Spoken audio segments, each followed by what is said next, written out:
दोस्तों, यह कहानी भारत की है, जहाँ 3 साधक अपनी सादगी और भक्ति के कारण पूरे क्षेत्र में प्रसिद्ध हो गए थे। उनके बारे में कहा जाता था कि वे सीधे भगवान से संवाद करते हैं। उनकी प्रशंसा इतनी बढ़ गई कि लोग मंदिर जाना बंद कर चुके थे। मंदिर के पंडित जी को इससे बहुत जलन हुई। पंडित जी ने देखा कि लोग अब मंदिर में आने के बजाय उन साधकों के पास जा रहे थे। मंदिर खाली रहने लगा और दान भी कम हो गया। इससे पंडित जी को गहरा आघात हुआ। उन्होंने सोचा, आखिर ये 3 कौन हैं जो संत बन गए हैं। मैं तो पंडित हूँ और मैं ही तय करता हूँ कि कौन संत है और कौन नहीं। एक दिन पंडित जी ने तय किया कि वह इन तीनों साधकों को सबक सिखाएंगे। उन्होंने अपनी पूरी पंडित की वेशभूषा पहनी, सोने का मुकुट, सुनहरी छड़ी और शानदार वस्त्र। फिर वह नाव लेकर उस झील की ओर चले जिसके उस पार साधक रहते थे। झील पार करके पंडित जी ने देखा कि 3 साधक एक बड़े पेड़ के नीचे शांतिपूर्वक ध्यान में बैठे थे। वे साधारण कपड़े पहने हुए थे और उनके चेहरे पर दिव्यता झलक रही थी। पंडित जी ने कठोर स्वर में पूछा, क्या तुम वही तीनों लोग हो जिन्हें लोग संत कह रहे हैं? क्या तुम्हारी वजह से लोग मंदिर आना बंद कर चुके हैं? साधकों ने सिर झुकाकर कहा, पंडित जी, हम संत नहीं हैं।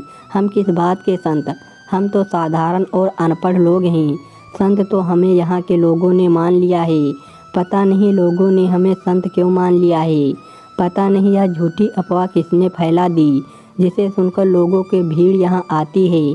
हम रोज़ इन्हें यहाँ आने से मना करते हैं और हम जितना मना करते हैं लोग उतना ही ज़्यादा आते हैं।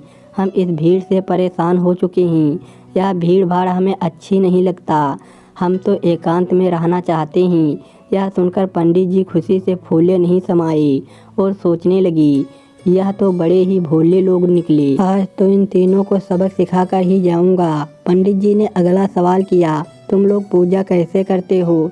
क्या तुम्हारे पास गीता है? साधकों ने उत्तर दिया, नहीं, हम अनपढ़ हैं। हमें गीता पढ़ना नहीं आता। हम गीता रखकर क्या करेंगे?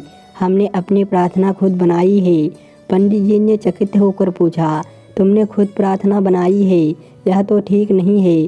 प्रार्थना तो वही होनी चाहिए जो गीता में लिखी है। आखिर तुम क्या प्रार्थना करते हो?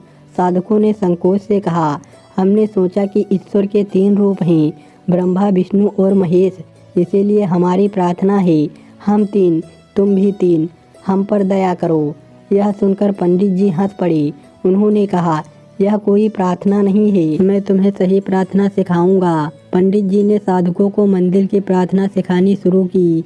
साधकों ने बार बार कहा, एक बार और दोहराइए ताकि हम भूल ना जाएं। पंडित जी ने धैर्यपूर्वक प्रार्थना को बार बार दोहराया और अंत में संतुष्ट होकर कहा, अब तुम लोग यह प्रार्थना करना, अगर तुम कभी भूल जाओ तो मंदिर आ जाना। साधकों ने विनम्रता से कहा, जैसा आप कहें, हम आपकी प्रार्थना याद रखेंगे। पंडित जी नाव में बैठकर लौटने लगे। जब उनकी नाव झील के बीच पहुंची तो उन्होंने पीछे से आवाज़ें सुनी। उन्होंने मुड़कर देखा तो उनकी आंखें फटी की फटी रह गई। वे 3 साधक झील के पानी पर दौड़ते हुए आ रहे थे। साधकों ने पास आकर कहा, माफ़ करें, लेकिन हम आपकी सिखाई प्रार्थना भूल गए। कृपया एक बार और हमें सिखा दें। यह चमत्कार देखकर पंडित जी स्तंभ रह गए। उनकी सुनहरी छड़ी हाथ से गिर पड़ी। उन्होंने महसूस किया कि उनकी सादगी और सच्चाई में वह शक्ति थी जो किसी भी औपचारिक प्रार्थना से अधिक प्रभावशाली थी। पंडित जी ने झुककर उनके पैर पकड़ लिए और कहा, तुम्हारी प्रार्थना ही सबसे सच्ची है। मैंने ही गलती की।